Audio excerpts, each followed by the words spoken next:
Residents of Tilly's farm in Muldersdrift were allegedly booted out of the property last year.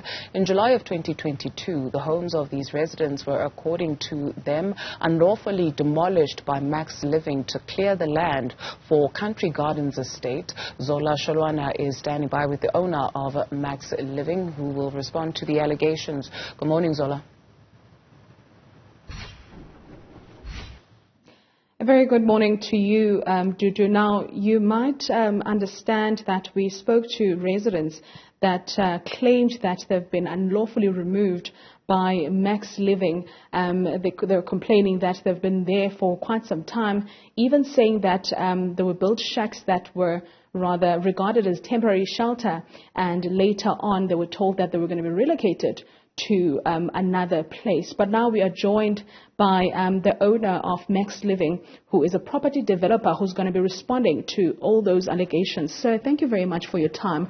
Now, the first question that comes to mind is, who gave you the land, right, the land that you're currently using right now for this particular development?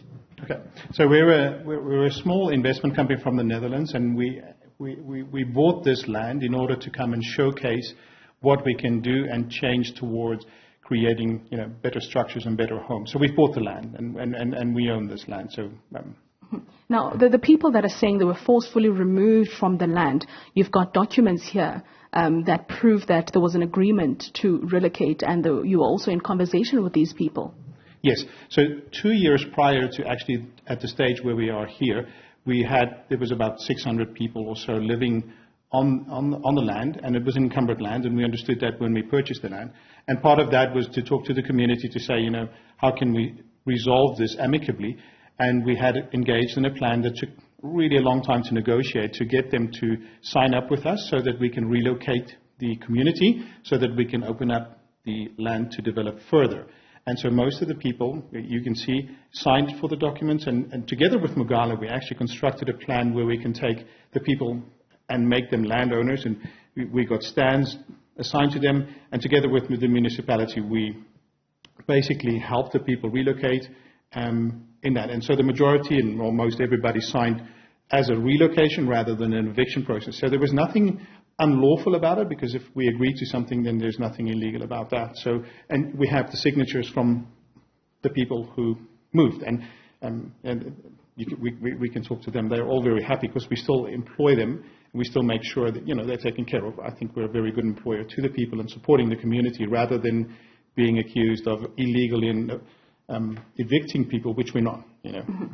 Now, these people are divided. You've got others that are in Plot 80, right? You said you have built structures for those people, while there are others that are very close to your development who are saying, we've been neglected, nothing is being done. What was the agreement between you and those people that are saying they've been there for almost a year and nothing is really happening?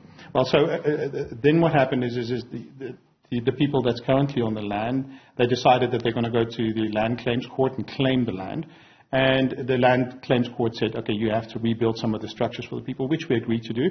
But in order to do that, you have to follow a legal process again, which means you need to create a building plan, create a stand, and it takes time. It takes me 3 years to get permissions to build here, and the same it takes there. So it's been a year, but it's in process, and we cannot speed up the legal system.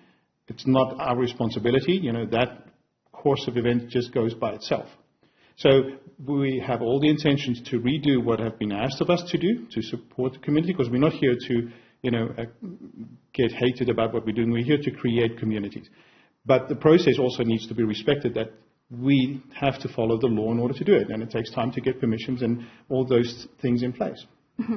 Now, from Mogale City, who have you been in contact with in terms of government officials about this particular development? Oh, it's got to do with the human settlements, but also the local councillors that was supporting and liaising. So that you have the community officers, James Tapane, which is the community person who arranged all this.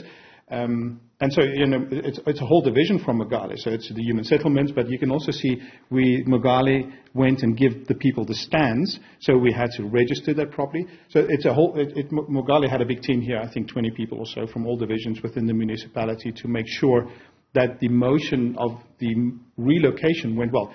We had arranged everything that day with trucks and food trucks and support and security to help people so that their stuff doesn't go missing. So we did a very responsible thing working with the community. So I think that was tough, but everybody was happy about it. Now when you ask the people who's in the new settlement where Magali provided them with land, we built the structures, they are now putting in water and electricity. So the community is actually getting better off where they are now than where they were a year before. If you look at, we've got here all the aerial shots, it was horrible conditions. And now, the people have water and so on. So everybody's happy in what we've done and helped them transition to grow towards too.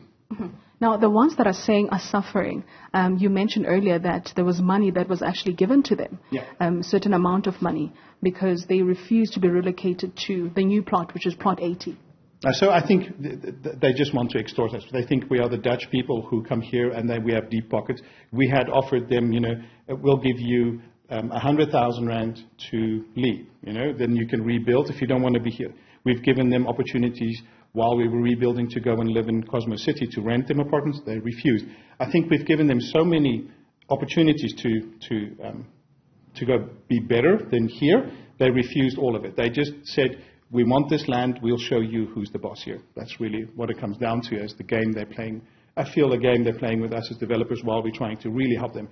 Rejecting every single proposal we've given them by either financial support or a temporary relocation elsewhere. They just said, no, it has to be here. So it's very tough to negotiate in an unnegotiable space, Mm-hmm. Now, those who are in plot 80 are obviously telling a different story because those ones have received temporary structures, which means their conditions are now better.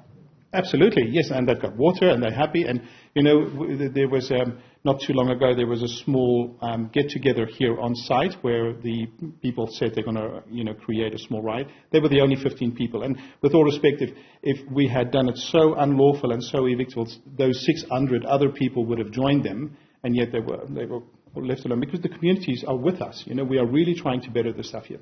That's the long and the short of it, Thank you very much for your time. So now, Dudu, something that is coming out here is that these people that had to leave their land were warned, or rather, there were legal documents, right, for them to evict their land. Now, others refused to leave their land, hence red ants were sent to forcefully remove those people from the land because there has been communication for quite some time